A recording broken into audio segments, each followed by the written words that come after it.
Now, you can also keep up with us on Facebook and Twitter, two dominant social media channels that have become a big part of many individuals' daily lives. These services are free, but they've got a business model that's leading some to go public, as in publicly traded. I caught up with communications expert Emily Reeves, Director of Account Management and Research at Stoneward Communications, one of the biggest marketing agencies in the South, to dive into more detail on the subject. All right, Emily, let's talk about social media sites and how they're making money. This is the $64 billion question. You got LinkedIn, Facebook, and Twitter, for instance. How do these companies make money with their business models? Sure. Well, all of those companies that you mentioned and others much like them have huge user bases now. So that's a very desirable target of people that marketers want to reach. So most of those companies are making money through advertising and efforts for those marketers to reach those consumers. There's also opportunities for paid subscriptions for premium access. You can get different features or different availability of information when you have a premium subscription. Then there's things like, LinkedIn has a recruitment model and people can pay to help find their future employees through that professional network. So there's different ways of doing it out there, but for the most part it's through advertising. And it seems like there's a bunch of experimentation going on at this point, which is okay, right? Yeah, absolutely. I mean, social media still is relatively new, although at this point it's been out there for a few years and starting to become more established, but they still are experimenting because the technology is changing every day and the way people use it is changing every day.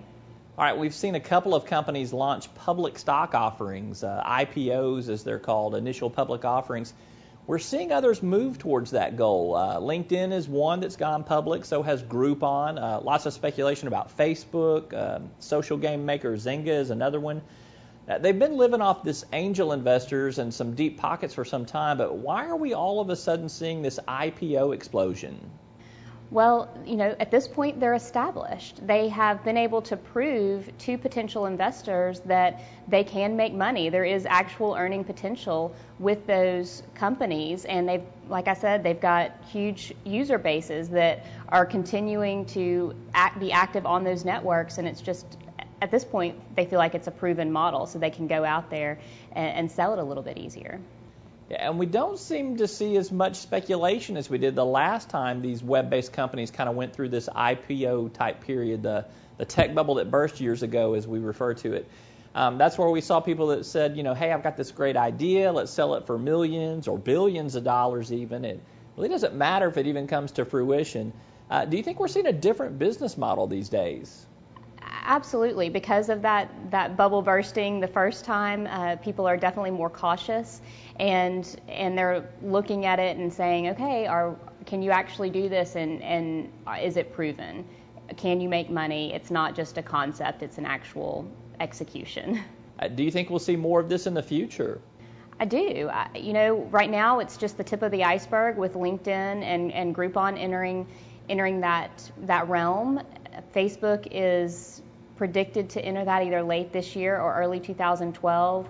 You mentioned Zynga. Zynga is probably going to go public very soon as well, just because of the growth and the growth potential. That's Talk Business contributor Emily Reeves, Director of Account Management and Research at Stoneward Communications. You can follow Emily's thoughts on her blog, MsAdverthinker.com. She shares a lot of her insight on what's happening in the online and marketing worlds. That's www.MsAdverthinker.com.